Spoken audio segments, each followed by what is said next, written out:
The earliest idea from the story is that we didn't want to have an internal rift in the IMF.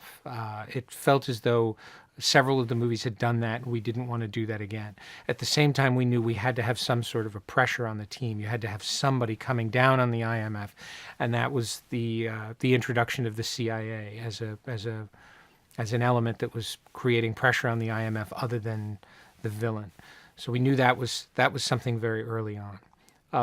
The other idea that we knew we wanted to bring a woman into the story who was not a member of the team, but was somehow more of a foil to Ethan than somebody who was subordinate to him. And that was the very early genesis of Ilsa's character. Tom and I, the way we work together, Tom comes to the process from a very emotional point of view, and I come to the process from a very analytical and very ordered point of view. Tom will say, "This is what I want the audience to feel in a scene. How would you best bring that feeling to the screen?" And then I come to it with my process and say, "Here's the A, B, C, and D to get to that place." So it creates a very healthy environment because I don't have to worry so much about covering all the bases because I know Tom is there, sort of looking at it from his perspective. Tom as a producer is the best partner you could possibly hope to have. I mean, he understands the Mission Impossible franchise inside and out, obviously, having worked on it for 20 years. But also, as the star of the franchise, is sort of there with you every minute of the day, protecting you and supporting you and pushing you to work outside of your comfort zone. Support during production is incredible. He's a 24-hour-a-day movie-making machine. Loves making movies, loves being part of the process. There's no place he'd really rather be. Even when you're shooting inserts, a little shot of Tom's shoe, that'll be Tom. You know, he could very easily have left the shoe there, but Tom wants to be there. He wants to be part of every single aspect of it. And so you have all of that collective experience, not to mention the fact that Tom has worked with so many incredible directors over a 30-year career, and he learns from all of them. He's not somebody who comes to the process saying, "I've been doing this a long time and this is my way and this is how we do it." Every single experience he has with a director, he comes to it with a clean slate and a fresh pair of eyes saying, "What can I learn from this person?" Ethan at the beginning of this movie is in a different place than he's ever been in any of the other films, in that in all the other movies, he is in some way or another reluctant about his role in the IMF. Whether it's at the beginning of the film or the end, there's a sense of doubt. There's a sense of reluctance to return to the job. And by the end of Ghost Protocol, I felt that had been completely resolved. He had really come full circle and decided that this was his destiny. So I didn't ever want to have Ethan being the reluctant hero or pulling away from what his responsibility was. I wanted him to be full on. And that, of course, meant that the beginning of the film was about somebody for whom this is his life. This is all there is in the world. And he has all of that taken away from him, including his friends. And yet he doesn't stop. Even without the IMF, Ethan would not cease to be Ethan Hunt. The choice to present Ilsa in the way that we did came from the fact that I very much wanted whoever the woman in the movie was to stand on her own 2 feet. I was less interested in a romantic relationship than I was in a relationship between two equals. As far as who that woman would be, I really didn't know. And there was an enormous time pressure because whoever was going to play Ilsa had to undergo a certain amount of physical training to be ready for the role. And it came down to the last day. Wade Eastwood, the stunt coordinator on the film, said, "If I don't start training somebody this week, no matter who that person is, they won't be ready." And it was on that day that Tom and I were watching a bunch of auditions at the very last minute. And we saw a little 3-minute audition with Rebecca Ferguson. And we looked at each other and said, "That's her.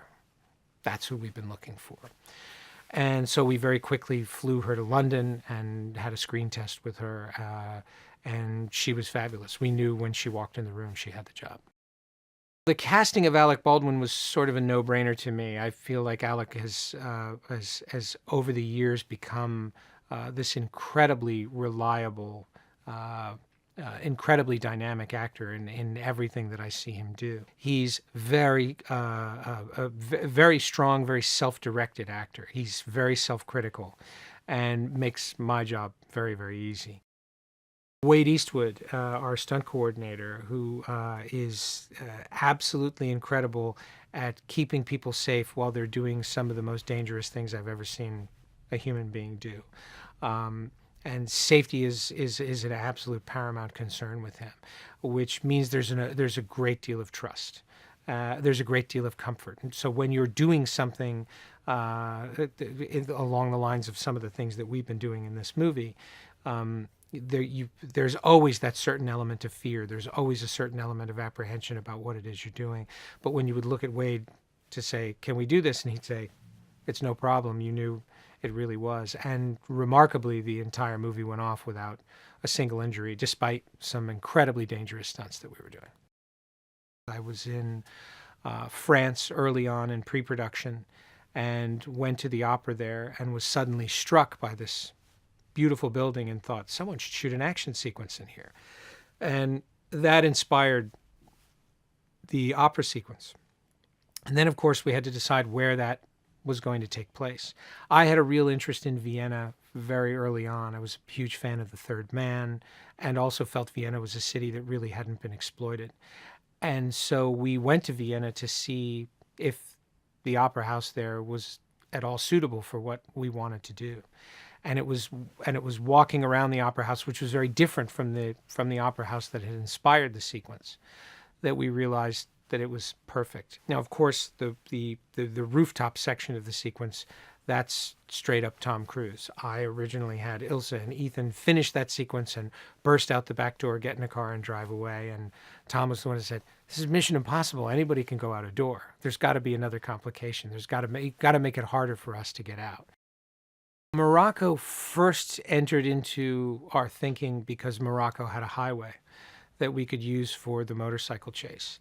And once we determined that we were going there for that practical reason, it became very important to me that we find the beauty of that location.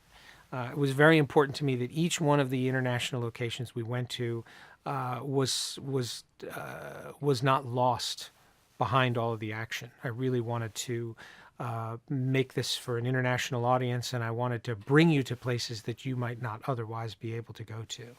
And that's why we explore Vienna the way we do. It's why we explore London the way we do. And Morocco was no different.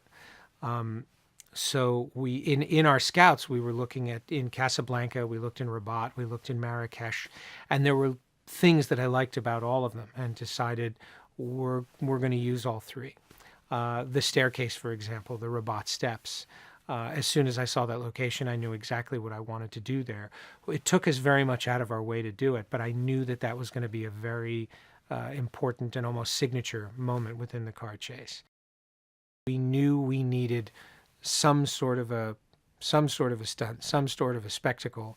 It's become a rite of passage for a Mission Impossible film, and we also knew that we had a big legacy to live up to, both with the Moab sequence in Mission Impossible 2, the Burj sequence in Ghost Protocol, and I kept looking for a location. I kept looking for a place that would lend itself to that sort of action. The problem was that nobody was building a taller building, and it's not like you could have, it didn't matter how spectacular a sequence was going to be if it was on the second tallest building in the world. So we knew buildings were out, we knew mountains were out, and we knew that altitude was somehow involved.